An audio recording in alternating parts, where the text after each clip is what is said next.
The car was completely packed, Meta found her spot, and we were ready to go.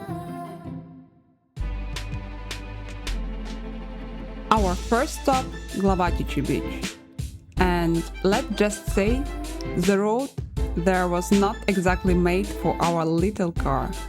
But somehow, the places that are harder to reach usually turn out to be worth it. Wait. Come on.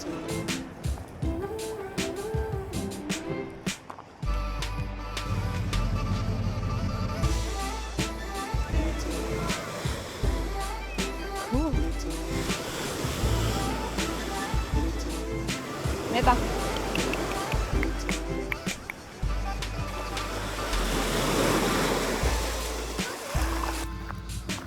We would like to explore the beach fully.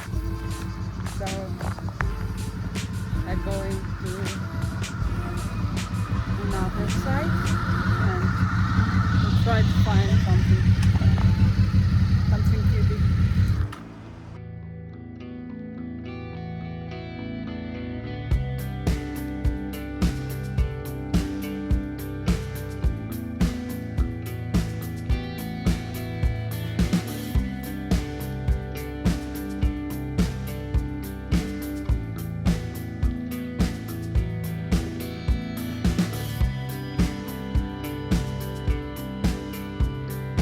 So, back to the glamorous side of traveling with a dog. One thing I'm slowly learned about road trips is that the plan almost never stays the plan. And honestly, I think that's part of what makes this trip so fun. You never really know what you are going to find along the way. Our next location supposed to be Plavi Horizonti Beach. But when we got there, we found out dogs were not allowed. So we keep driving, and honestly, I'm kind of glad we did.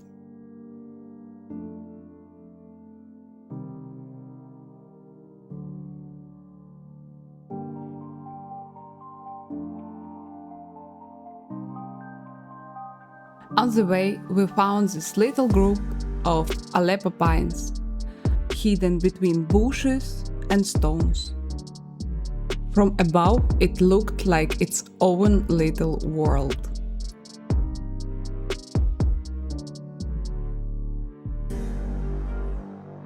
Leaving the beaches behind, we were heading to a place we really wanted to see for ourselves.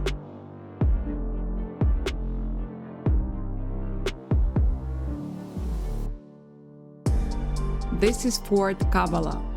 It was built by Austro-Hungary at the end of 19th century to help protect the entrance to the Bay of Qatar. Much of the fort was actually hidden in the ground, making it harder to spot from the sea. And here is something I definitely did not expect. Today, this entire fortress is for sale for around 5 million euros. That means if you are ever wanted your own fortress, apparently this is your chance. Not far from Fort Kavala is Mamula Island, a place with a very unusual history.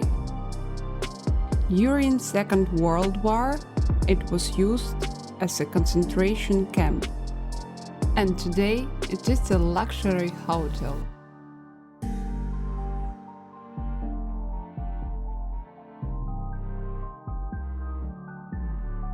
There was one more place nearby that I had planned to visit. We were already getting hungry, but there was no way we could just pass it by. This is a submarine tunnel near Rose. There are 3 of them along this part of the coast. It was built as a military shelter where submarines could enter straight from the sea and disappear inside the mountains. You won't see any submarines here today, but if you are curious, there is a museum in Tivat where you can even go inside a real submarine.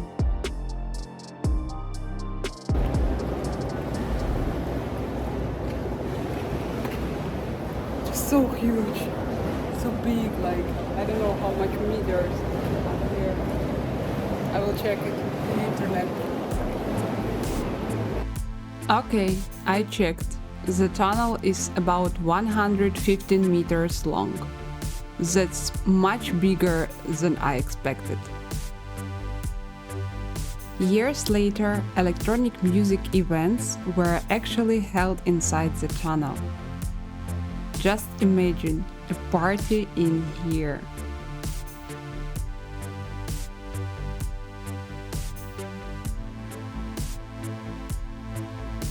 We thought we were done with surprises here, but on the way back we found one more thing worth stopping for.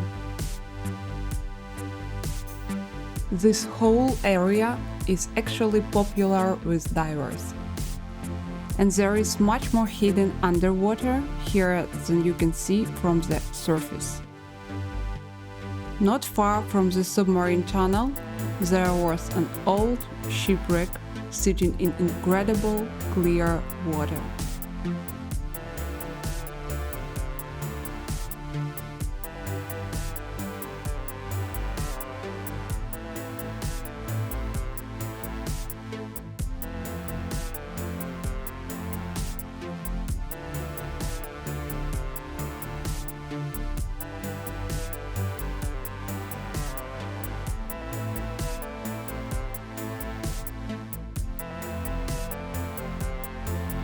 After all that exploring, and with one very wet dog in the back, we were finally on our way to get something to eat.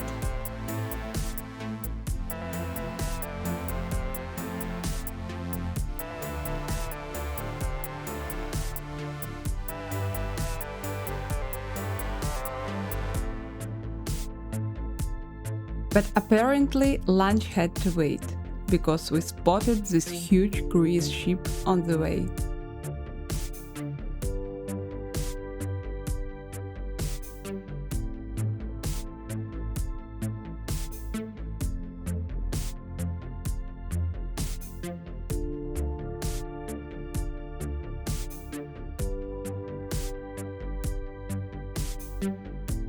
And then we realized there was not just one.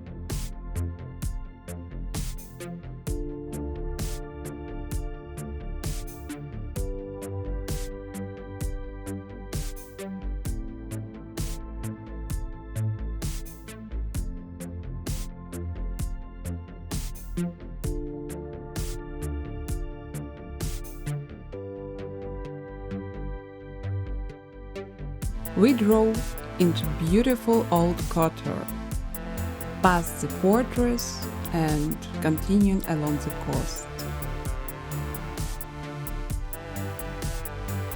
And finally, we were heading to a cozy little place for some oysters and to try sea urchins for the first time.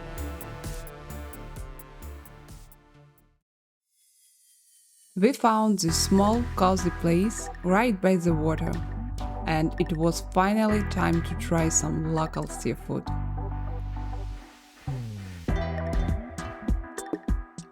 The oysters were actually really good, fresh, simple, and definitely worth trying.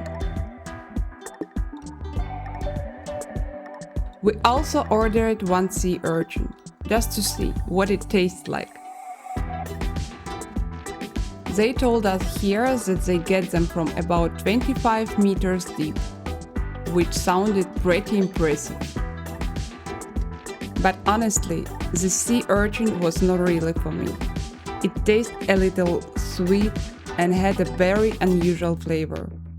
But overall, I did not find it so special. The place itself was really nice, but there were so many wasps around us the whole time. Luckily, nothing happened, but between the wasps and the heat, it was a little hard to fully enjoy the experience.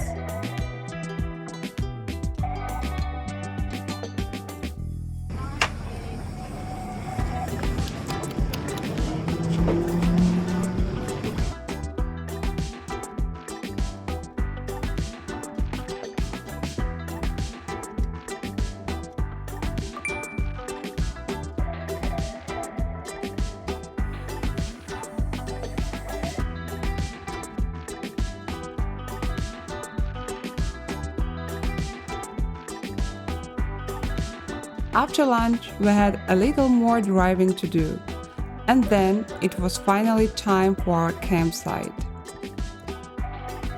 What I didn't know yet was that this place would end up being my favorite campsite on the entire Montenegrin coast.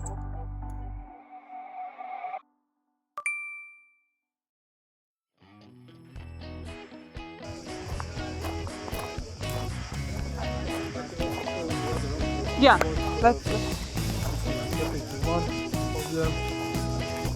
It's perfect for us. There will be no kids because my dog a little barking. Sometimes it's barking, okay? Yeah, sometimes. So that's why the kids are afraid.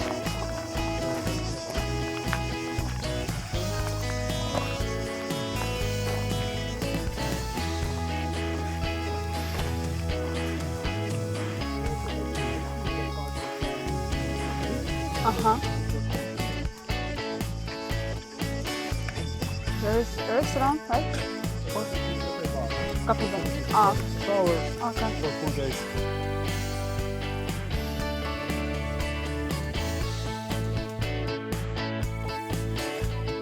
A really friendly guy there showed us a few different spots, and we chose one a little away from everyone else and closer to the sea.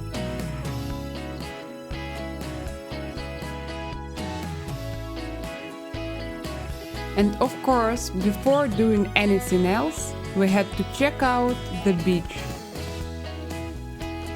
Whoa, this was definitely not what I expected from a campsite.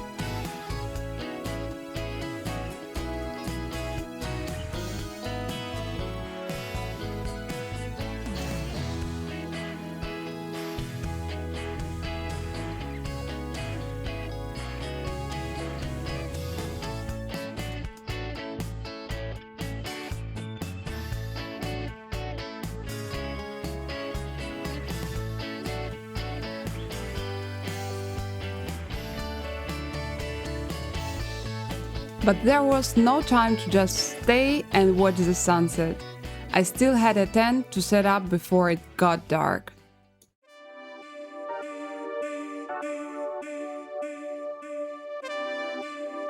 Time to turn this little spot into our home for the night.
Tent, sleeping bags, table, chairs.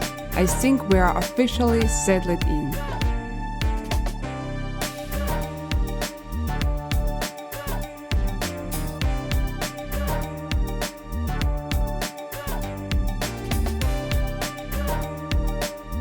Not exactly a 5-star hotel, but honestly, I kind of love it.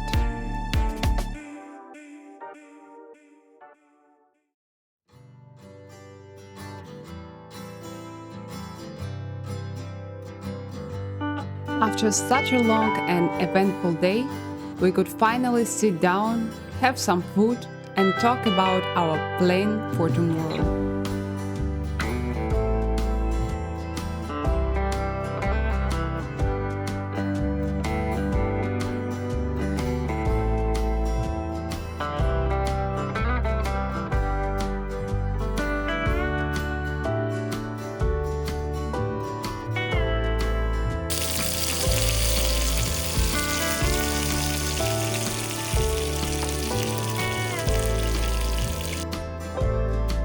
Then it was time to get some sleep, or at least that was the plan. Spoiler, we did not sleep very well. It was incredibly hot inside the tent. We did not fall asleep until around 2 a.m. And we were up again pretty early. But more about that in the next episode.